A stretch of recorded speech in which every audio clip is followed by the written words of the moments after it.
मीरपुर आज़ाद कश्मीर में बिजली के बिल्लात और आटे की सब्सिडी की तहरीक की कामयाबी पर इजहार तशक्कुर किया गया, जिसमें सबका सुप्रीम कौंसिल और बाल कौंसिल मीरपुर ने तहरीक की कामयाबी पर आवाम को मुबारकबाद पेश की। तकरीब में साबक सदर डिस्ट्रिक्ट बार मीरपुर कामरान तारक, साबक सदर डिस्ट्रिक्ट बार मीरपुर राजा जुल्फकार चौधरी, आरफ आमिर भट्ट, मलक साजिद, सदर PTI मीरपुर सिटी मिर्जा इफ्तिखार कीम और साथियों ने शिरकत की। एग्जैक्टली आपका इम्तहान अब शुरू है, तहरीक अब शुरू हुई है, वो पहली तहरीक नहीं थी। वो एक जोश था, वलवला था, और उस जोश और वलवले की बुनियाद पे आप आए हैं।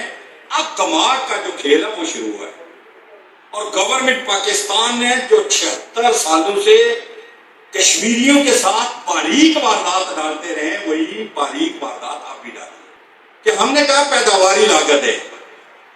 अब पैदावारी लागत क्या है कि आप हमारे आजाद कश्मीर से 3000 मेगावाट बिजली पैदा करते हैं, वो कितने पैसों में जब पैदा करते हैं और वापस हमें कितने पैसों में करते हैं।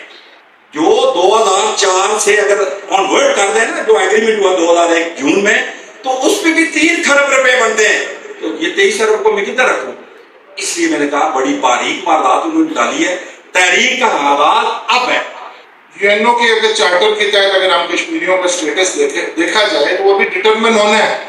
तो आप देखें कि ये जो डायलॉग हमारा गवर्नमेंट के साथ इस सारी तहरीक का चला, हमारे मौजूदा वजीर आजम जो है उन्होंने कैटेगोरिकली ये बात कही कि मेरा जो बस है ना, जो मैं आपको दे सकता हूँ 22 जून 2022 का टैरिफ है, इससे ऊपर मेरा डोमेन ही नहीं है। ये मैं पूरी अपनी गवर्नमेंट पे स्टे के लगा दूँ, इससे ऊपर मैं नहीं जा सकता। ये जो तहरीक चली है इसमें खुद मुख्तार कश्मीर के लोग भी शामिल हैं, इसमें इलाके पाकिस्तान के लोग भी शामिल हैं, इलाके इंडिया के लोग बता शामिल नहीं। मैं इंडोर्स करता हूँ आरिफ साहब की बात को। किसी कश्मीरी जिसके रगों में गैरतमंद खून है वो तो इंडिया पे 100 दफा लानत भेजते हैं। इंडिया के साथ जाने का तो कोई कश्मीरी सोच भी नहीं सकता। आप क्या समझते हैं ये तहरीक में काम होगी है? इस तहरीक ने जो शोर लोगों को दी है, ये शोर थोड़ा शोर है, और सारी उम्र कौम को बढ़ाते रहते हैं, कौम फिर भी शोर नहीं हासिल करती। इस तहरीक ने थोड़ा शोर भी, आज आपको अपने हकूक का इदराक हो गया, आपको ये पता चल गया कि मंगला डैम जो है इसके मालिक आप है, इसके अंदर जो पानी जो बहता है जिससे बिजली पैदा होती है उसके मालिक आप है। ये थोड़ा शोर है इस तहरीक का। ये थोड़ा शोर है कि इस तहरीक ने मुजफ्फराबाद, तौबट, मीरपुर, भिंपर, कोटली, लंदरी, रावलापुर सारों को एक कौम बना के दिया। कोई ऐसा इशू आ सकता है जिसमें हम साले करते हो।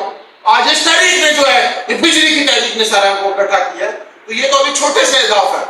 अगर कौम मुत्तहिद रहे, उसका इताअत रहे, तो एक ऐसा आइडियल सिस्टम जो है स्टेट का जो है उसके अंदर कायम किया जा सकता है, जहाँ पे हर बंदे की जरूरत जो है अकॉर्डिंग टू उसकी नीड्स जो है वो पूरी हुई है, और हम इसी निजाम की हामी है। 11 मई जो है मीरपुर की तारीख के अंदर लिखा गया है, जो लोग लोगों के हकूक के लिए सड़कों पे निकले और जिन लोगों ने शहर के अंदर पूरी दुकानों का बाइकाट किया वो अजीम लोग हैं।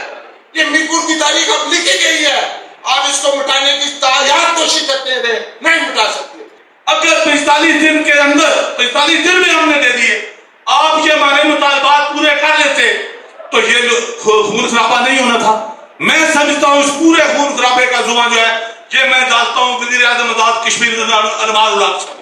अगर आप अवाम के साथ वादा जो किया था वो वादा इफा हो जाता, कम अज कम ये कुछ नहीं होना था। लेकिन आपसे क्या जनाब सरदार सादत साहब, इनसे क्या तोड़ के ये मैं क्रेडिट देता हूँ आज़ाद कश्मीर के मजलूम गरीब मेहनत का शवाब, जिन्होंने गर्दन दबोच के अपने हकूक हासिल किए हैं। कोई जर्नैल किसी को इस तरह हकूक नहीं देता। पूरे आज़ाद कश्मीर के अवाम का दिल की अथा गहराइयों से शुक्रिया अदा करता हूँ कि जिस मुनज़्ज़म तरीके से जो आज से 10 माह कबल ये तहरीक मीरपुर से शुरू हुई थी और अभी 2 नोटिफिकेशन होने के बाद इख्तिताम पजीर हुई है, ये तमाम अवाम की तारीख थी और बड़ी कामयाबी के साथ मुमकिनार हुई है। हमारी इंतजामिया की मिस हैंडलिंग की वजह से पूरे आज़ाद कश्मीर में ये कुर्बानियाँ लगी हैं, और आखिर 81 की तारीख में भी कुर्बानी लगी तो लोगों को के मुतालबात आलू हुए, और ये हमारा मीरपुर में फिर इदरान कुरैशी साहब की शहादत के बाद चला सारा निज़ाम दूसरे दिन इन्होंने ऐलान किया और वज़ीर आज़म साहब ने घुटने टेके, ये कश्मीरियों का हक था।